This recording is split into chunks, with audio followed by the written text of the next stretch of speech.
Jake Morrison stood on the bridge of the USS Defiance and watched the screen that showed thousands of alien ships around Earth. The ships looked like metal insects against the black space. Each one was bigger than any human warship.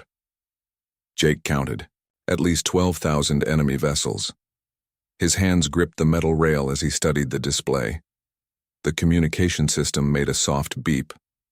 Admiral Lisa Kane appeared on the main screen. Her face looked tired and worried. She sat in the command center on Earth. Behind her, Jake could see other officers running around with papers and data pads. "Jake, they gave us 72 hours, Lisa said. Her voice was steady, but Jake could hear the fear underneath. "Every alien species in the galaxy is out there. The Zarathi Empire sent their biggest war fleets. The Crystalline Collective brought their diamond ships. Even the Void Walkers came out of their dimension." Jake nodded. The Void Walkers were the most dangerous aliens in known space. They could bend reality with their minds. If they joined this fight, humanity was in serious trouble. He looked at his crew. They all watched him with worried faces. These people trusted him to find a way out of this mess. The alien message had been broadcast to every human world 3 days ago. Jake remembered, watching it with his crew. A massive Zarathi warrior named Zexthor had appeared on every screen across human space. The alien was 8 feet tall with red skin and 4 arms. His voice sounded like grinding metal. "Human species," Zexthor had said, "you have spread too fast across the galaxy. You claim too many worlds. You take resources that belong to older species. The Galactic Coalition has voted. You will surrender all your colonies and return to Earth. You will never leave your home system again. If you refuse, we will destroy every human world." Captain Ron Davis walked over to Jake. Ron was a good officer who had served with Jake for 5 years. His dark hair was turning gray from stress. He held a datapad with numbers that made Jake's stomach hurt. "Sir, our intelligence says they have 12,000 ships. We have maybe 300 vessels across all our colonies. Most of our ships are cargo haulers and mining ships. We have less than 50 real warships." Ron paused and looked at the screen. Those Zarathi dreadnoughts could crack a planet in half. Jake knew Ron was right. Humanity had expanded fast across the galaxy in just 200 years. They had built colonies on over 100 worlds, but they had focused on exploration and trade, not building massive war fleets. The older alien species had been fighting wars for millions of years. Their technology was designed to destroy worlds. Dr. Amy Collins entered the bridge. She was the smartest person Jake had ever met. Her brown hair was messy from working in her lab for 3 days straight. She carried a small device that glowed with blue light. Her eyes were bright with excitement. "Commander, I need to show you something," Amy said. She connected her device to the main display. Complex diagrams filled the screen. Jake saw energy, patterns and mathematical equations that hurt his brain to look at. "What am I looking at, Amy?" Jake asked.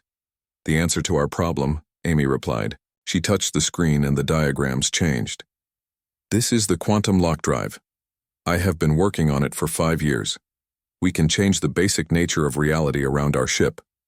Ron stepped closer to the display. "I do not understand." "What does it do?" Amy smiled for the first time in days. "It puts our ship into a locked quantum state. We exist in this reality and another reality at the same time. Enemy weapons pass right through us because we are not completely here. But our weapons can still hit them because we can lock onto their quantum signatures." Jake felt his heart beat faster. "Are you saying we can become untouchable?" "Not just untouchable," Amy said. "We can phase in and out of normal space at will. We can appear behind enemy lines, destroy their ships, and disappear before they can fight back. The quantum field makes us invisible to most sensors, too." Lisa Kane leaned forward on the communication screen. "Amy, how long to install this system? On the Defiance?" "It is already installed," Amy replied. "I have been building it in secret. The quantum field generators are in the engine room. All we need to do is activate them." Jake looked around the bridge. His crew was staring at Amy with hope in their eyes. This might be the miracle they needed. But Jake had learned not to trust miracles too quickly. "What are the risks?" he asked. Amy's smile faded a little. "The technology is untested in real combat. The quantum fields might fail if we take too much damage. And there is something else." She paused and looked nervous. "If we use this technology, we will change warfare forever. No species has ever manipulated quantum reality like this. It might scare the other aliens more than defeat them." "Good," Jake said. "Fear might make them think twice about attacking human colonies." The bridge was quiet for a moment. Everyone understood what this meant. They were about to use technology that could change the balance of power in the galaxy. Humanity had always survived by being smarter and more creative than their enemies. Now they might become the most dangerous species in known space. Ron checked his watch. "Sir, we have 68 hours before their deadline." Jake made his decision. He had sworn to protect humanity when he became a starship commander. These aliens wanted to cage his species like animals. They wanted to take away everything humans had built. Jake would not let that happen. "Amy, prepare the quantum lock drive for activation. Ron, send a message to all human ships. Tell them to fall back to defensive positions around Earth. We are going to show the galaxy what happens when they threaten humanity." Lisa Kane nodded from Earth. "Jake, the entire human race is counting on you." "I know," Jake replied. He looked at the screen showing thousands of enemy ships. Soon those aliens would learn why humans were the most dangerous species in the galaxy. They thought superior numbers and older technology would win this war. They were about to discover that human creativity and determination could overcome any odds. The USS Defiance prepared for battle. In a few hours, one human ship would face the combined might of the galaxy. Jake Morrison smiled. He liked those odds. The attack began exactly 72 hours after the ultimatum. Jake Morrison watched from the bridge of the USS Defiance as 12,000 alien warships opened fire on Earth's defense grid. The space around Earth lit up like a deadly firework show. Energy beams that could melt mountains struck the orbital stations. The defensive platforms that had protected Earth for 50 years turned into balls of fire and metal debris. Jake felt sick as he watched the destruction. Those stations had been home to thousands of people. Good people who had families and dreams. Now they were gone in seconds. The alien fleet moved toward Earth like a swarm of metal locusts. Their weapons charged for the final attack on humanity's homeworld. "All stations, this is Commander Morrison," Jake said into his communication device. His voice was calm and steady.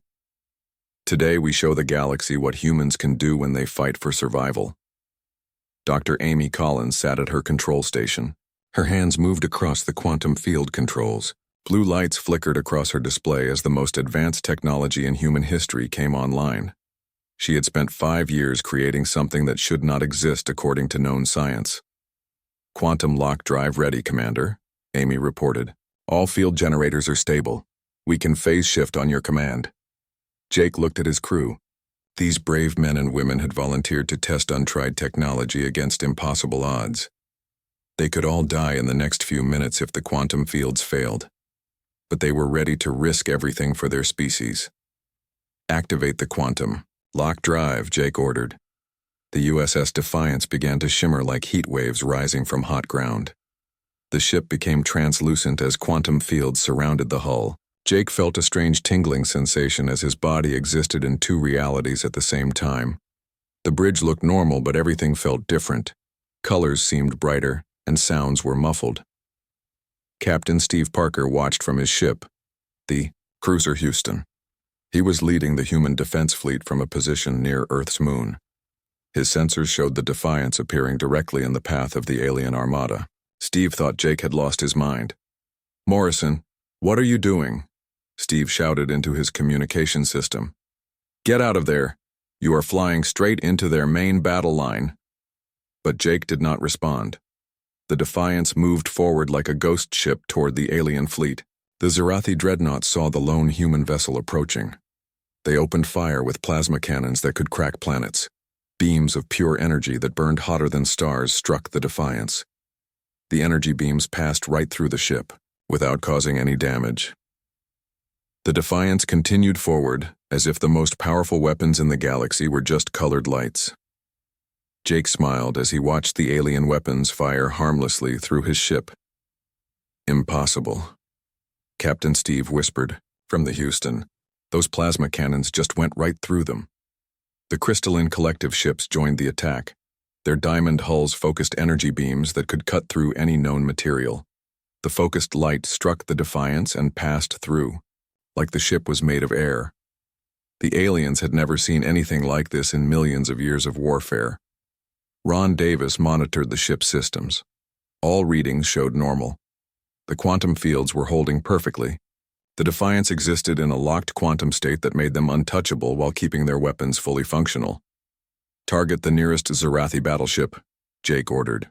"Fire quantum torpedoes." The Defiance launched 6 torpedoes that shimmered, with the same quantum energy as the ship. The weapons phased through the Zarathi battleship's shields like they were not there. Then the torpedoes solidified inside the enemy hull and exploded. The massive alien warship broke apart in a ball of fire. The alien fleet stopped shooting at the Defiance. Their commanders could not understand what they were seeing.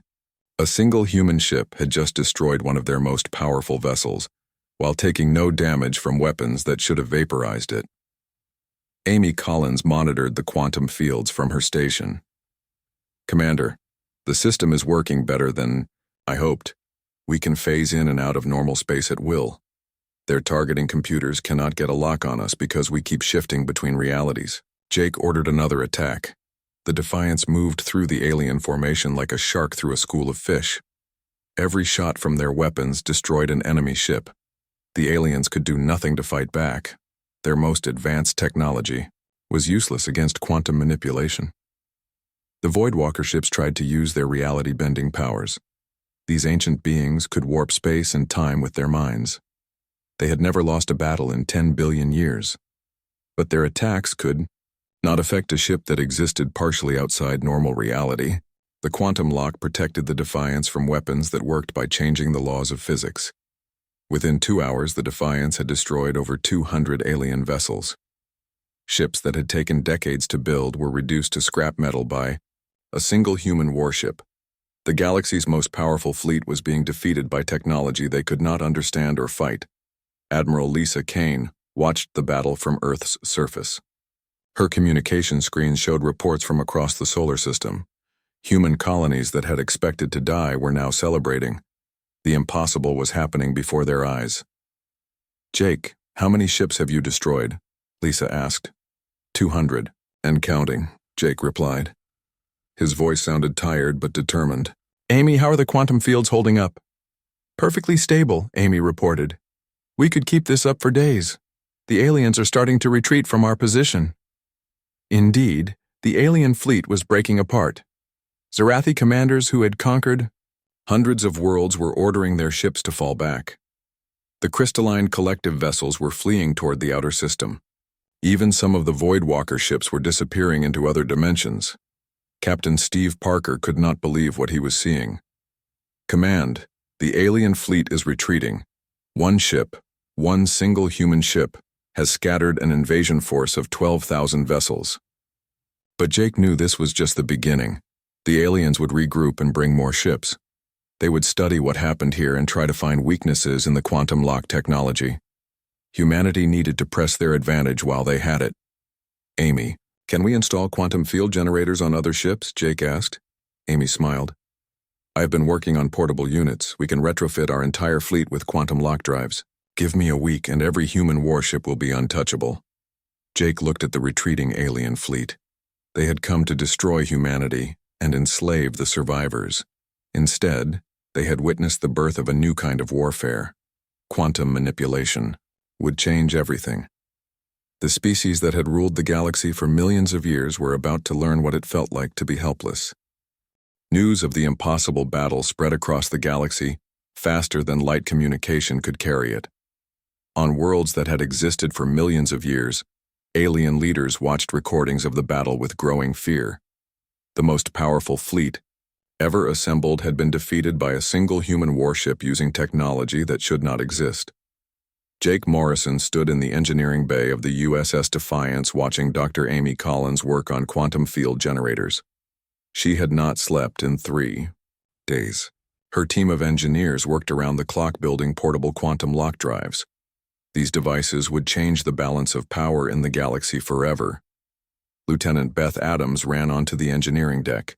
She was the communications officer, and her face showed excitement and worry. Beth had been monitoring alien transmissions since the battle ended. What she heard made her blood run cold. "Commander, I am picking up emergency signals from every corner of the galaxy," Beth reported. "The Zarathi Empire is pulling warships from their home defense fleets. The Crystalline Collective is calling back ships from exploration missions. Even the Voidwalkers are gathering their forces." Jake looked at the quantum field generator Amy was building. It was small enough to fit in a cargo container but powerful enough to protect an entire starship. "How many ships are they bringing?" "At least 50,000, sir, maybe more. They are calling it the Great Gathering. Every species that has ever built a warship is sending vessels to destroy us." Amy looked up from her work. Oil and sweat covered her face, but her eyes were bright with determination. "Let them come. I have 20 portable quantum lock drives ready for installation. By tomorrow we will have 50. In a week every human ship will be untouchable." The first ships to receive the quantum technology were the most important vessels in the human fleet. The colony ship New Hope had carried settlers to 12 different worlds. Now it became a fortress that enemy weapons could not harm. The mining ship Prospector had spent years collecting rare metals from asteroids. With quantum lock technology, it became a deadly warship. Captain Dan Wright commanded the destroyer Phoenix. His ship was one of the first to receive the new quantum drives. Dan had fought in border skirmishes with alien pirates for 10 years. He thought he understood space combat. The quantum lock changed everything he knew about warfare. "This is incredible," Dan reported to Jake over the communication system. "We just flew through a crystalline formation and destroyed 6 of their cruisers. They tried to ram us with their ships. Our hull passed right through theirs like they were made of smoke." The human fleet grew stronger every day. Engineers worked without rest installing quantum field generators on every available vessel. Cargo ships became battleships. Research vessels became scouts that could spy on enemy fleets without being detected. Even small shuttlecraft could now destroy alien dreadnoughts. But the aliens were learning too. Jake received disturbing reports from human spies in alien space. The Galactic Coalition was not just gathering more ships. They were trying to understand quantum lock technology. Alien scientists studied every piece of data from the battle around Earth. Supreme Chancellor Veltar of the Zarathi Empire sent a message to all human worlds. The alien leader appeared on communication screens across human space. His red skin looked darker than usual, and his forearms shook with anger. "Humans, your quantum technology violates the natural laws of the universe," Veltar declared. "No species should possess the power to exist in multiple realities. You have broken the cosmic balance that has maintained peace for 1 billion years." Jake laughed when he heard the message. "Peace? They wanted to destroy our colonies and cage us on Earth. That does not sound like peace to me." Amy had been studying the quantum fields for new possibilities. What she discovered made Jake realize that humanity had found more than just a defensive technology. The quantum lock could be weaponized in ways that would terrify the galaxy. "Jake, look at this," Amy said, showing him her latest research.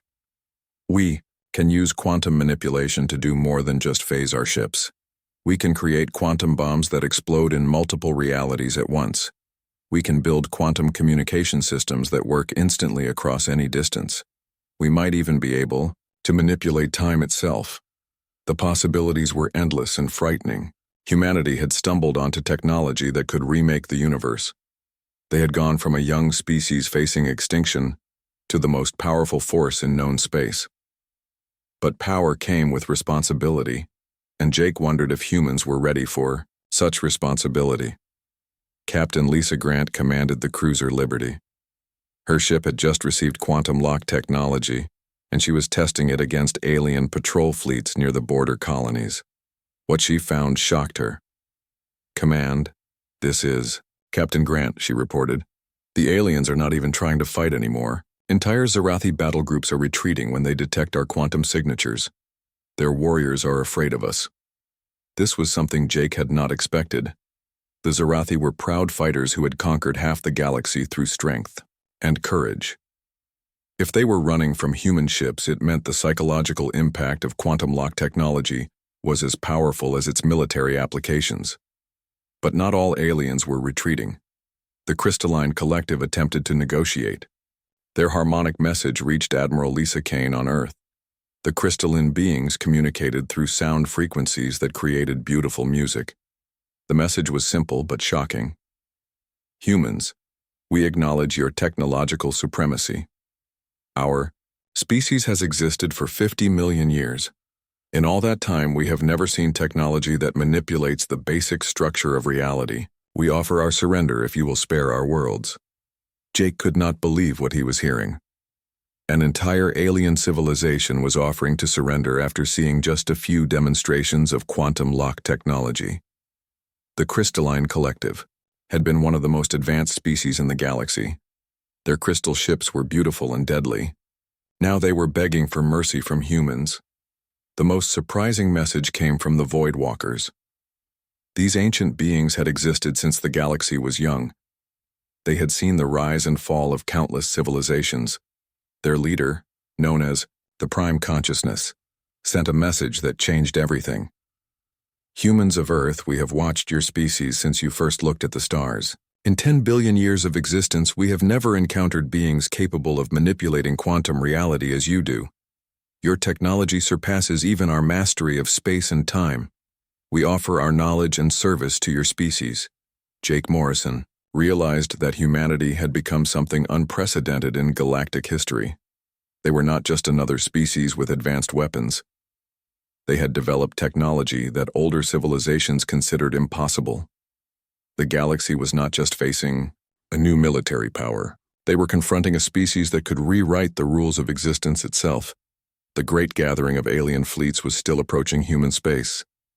50,000 warships from hundreds of different species. But Jake no longer feared this massive armada. With quantum lock technology, humanity could defeat any number of conventional ships. The real question was what would happen to the galaxy after humanity won the war. Amy Collins looked up from her work building more quantum drives. Jake, we are going to need a plan for after we defeat them. 50 species are going to be looking for new leadership. Are we ready to rule the galaxy? The human fleet now consisted of 50 quantum-locked vessels that could defeat any conventional military force in the galaxy. Jake Morrison had learned that victory in war was not just about destroying enemy ships. True victory meant breaking the enemy's will to fight. The aliens needed to understand that resistance was hopeless. The USS Defiance led a small formation of quantum-locked ships toward the Zarathi homeworld.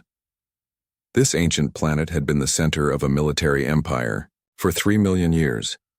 Zarathi warriors had conquered thousands of worlds and enslaved dozens of species. Their red stone cities were filled with monuments to their victories over weaker civilizations. Jake stood on the bridge watching the planet grow larger on the main screen. The world was beautiful in a harsh way. Red mountains rose from purple, seas under twin suns that painted everything in shades of fire. Orbital defense platforms surrounded the planet like a metal ring. Each platform carried enough firepower to destroy a human city. Open a communication channel to the planetary government, Jake ordered.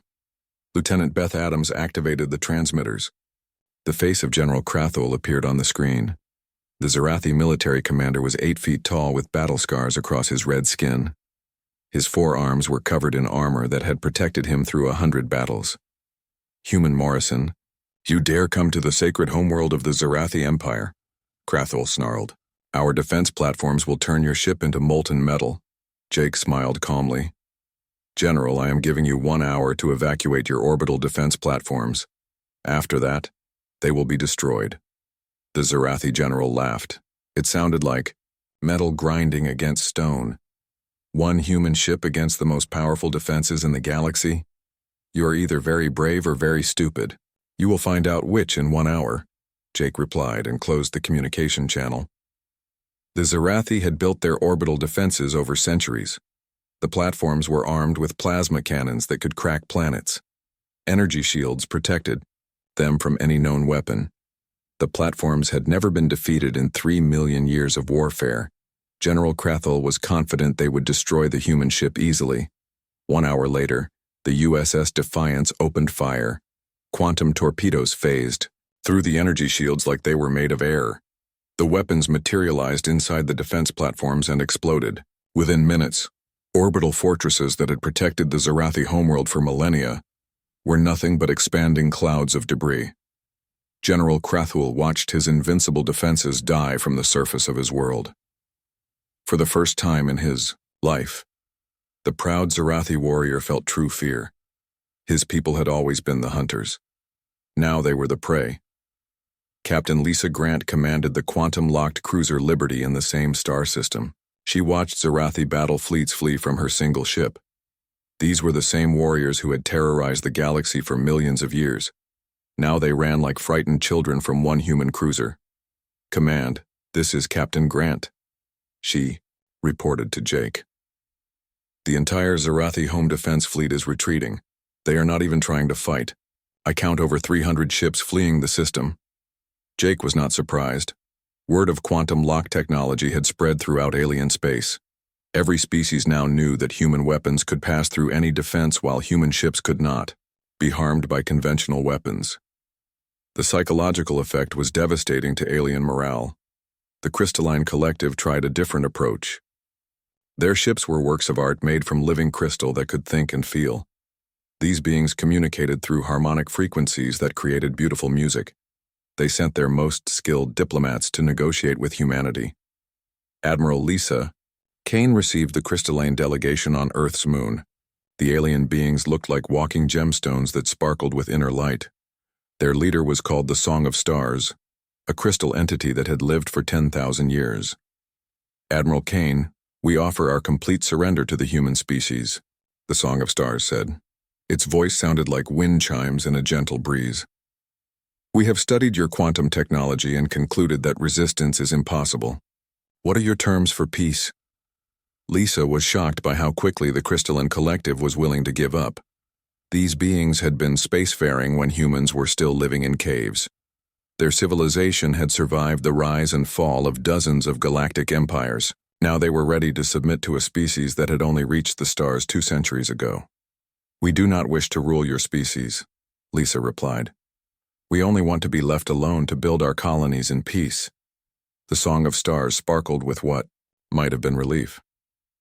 "Then we offer our services as allies. Our crystal technology combined with your quantum manipulation could create wonders beyond imagination." But the most shocking surrender came from the Void Walkers. These ancient beings existed partially outside normal reality.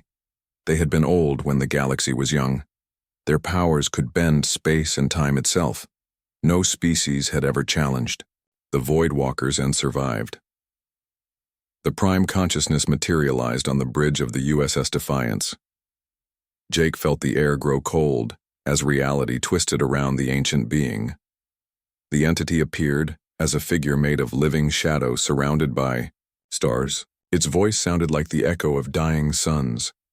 "Human Morrison, we have existed for 10 billion years. We have seen the birth of stars and the death of civilizations.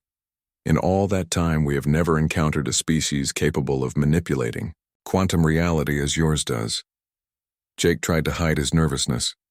He was talking to a being older than Earth itself. "What do you want from us?" "We offer our submission to humanity," the Prime Consciousness said. The words sent shockwaves through Jake's mind. The oldest and most powerful beings in the galaxy were surrendering to humans. "Your technology surpasses our mastery of space and time. We acknowledge humanity as the superior species." Jake realized that the war was already over. The galaxy's most powerful civilizations were surrendering without major battles. They had seen enough demonstrations of quantum lock technology to understand that conventional warfare was useless against humans. Fear of the unknown was more effective than any weapon. Reports came in from across the galaxy. Alien fleets that had been gathering for the Great Gathering were disbanding. Species that had ruled star systems for millions of years were sending messages of surrender to Earth. The galactic coalition that had threatened to destroy humanity was falling apart. Dr. Amy Collins monitored these developments from her laboratory. She had created technology that changed the balance of power in the galaxy overnight, but she wondered about the long-term consequences of humanity's sudden rise to dominance. "Jake, we need to be careful about how we use this power," Amy warned. "We have become the dominant species in the galaxy. Every decision we make will affect billions of lives across hundreds of worlds." Jake understood the responsibility that came with power.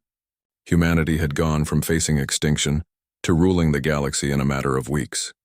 They needed to prove that they deserved to be leaders rather than conquerors. Captain Dan Wright reported from the border colonies. His quantum-locked destroyer, Phoenix, had been patrolling systems where alien raids had been common. What he found showed how completely the balance of power had shifted. "Sir, the aliens are not just avoiding our ships. They are asking for permission before entering any system where humans are present. Species that used to raid our colonies are now offering to pay tribute for safe passage through our space." The galaxy was learning a new truth. Humanity possessed technology that made them untouchable in warfare and unstoppable in their expansion. The choice for other species was simple: submit to human leadership or face destruction by weapons they could not understand or counter. Jake Morrison realized that humanity had become something unprecedented in galactic history. They were not just another conquering empire. They were a species with technology so advanced that it seemed like magic to older civilizations. The galaxy had not just chosen submission to superior military force. They had chosen submission to what appeared to be gods among mortals. 6 months had passed since the alien invasion of Earth failed. The galaxy looked completely different now. The galactic coalition no longer existed. In its place stood the Terran hegemony, with Earth as the capital world of a new order that spanned millions of star systems. Jake Morrison stood in the quantum command center that orbited Earth like a metal moon. Through massive windows, he could see ships from every major species in the galaxy arriving to pay tribute to humanity. Zarathi battleships flew alongside human vessels. Crystalline ships sparkled like jewels in the starlight. Even the mysterious Voidwalker entities appeared and disappeared near the space station. Admiral Lisa Kane walked onto the observation deck. She now commanded all human military forces across the galaxy. Her uniform displayed medals from dozens of alien species, who had offered them as signs of respect. The woman who had once worried about humanity's survival now controlled the largest empire in galactic history. "Jake, the monthly reports from our sector governors are complete," Lisa said. "Integration has been smoother than anyone expected. Most species seem relieved to have strong leadership after centuries of coalition bureaucracy." Jake nodded as he watched a Zarathi dreadnought dock with the space station. 6 months ago, that same type of ship had tried to destroy Earth. Now, Zarathi warriors served in human fleets and considered it an honor to fight under human command. The transformation had been remarkable. Dr. Amy Collins entered the observation deck carrying datapads filled with her latest research. She had become the galaxy's leading authority on quantum physics. Research stations were being built in every major star system to study her discoveries. Alien scientists traveled thousands of light years just to attend her lectures. "Jake, we have completed quantum lock installation on over 500 ships," Amy reported. "But I have been working on something even more advanced. We can now create quantum communication networks that work instantly across any distance. Time itself might be within our reach to manipulate." The implications were staggering. Humanity had gone from struggling to survive to possessing technology that could reshape the universe. Jake sometimes wondered if they had gained too much power too quickly. But the galaxy needed strong leadership, and humans had proven they could provide it. General Carl Peterson had been Captain Peterson 6 months ago. Now he commanded mixed fleets of human and alien vessels that patrolled the galaxy's borders. His flagship was a massive Zarathi dreadnought upgraded with human quantum technology. The combination of alien engineering and human science created warships more powerful than anything previously imagined. "Sir, I am receiving reports from the Outer Rim territories," Carl said over the communication system. The former rebel species have completely submitted to hegemony rule. Even the proud Andromedans are asking to join our alliance.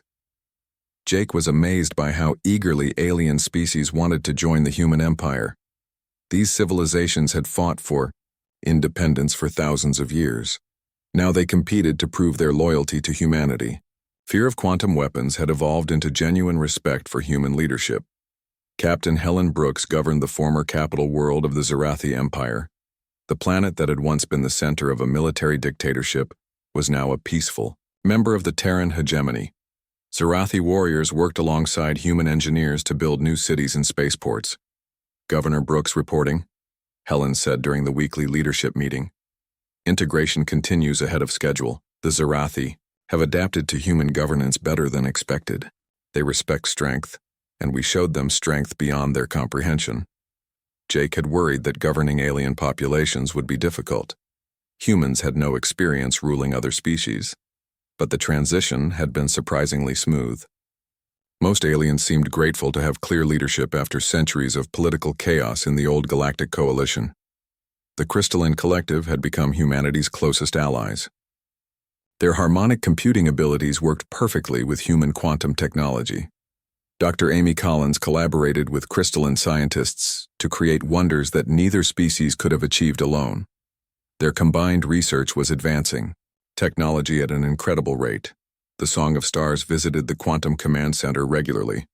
The ancient crystal being had lived for thousands of years, but considered working with humans to be the greatest honor of its existence. Its harmonic voice filled the station with beautiful music whenever it spoke. Admiral Kane, our combined research has achieved a breakthrough, the Song of Stars announced. We can now create quantum fields large enough to protect entire planets. No world under hegemony protection can ever be conquered by conventional weapons.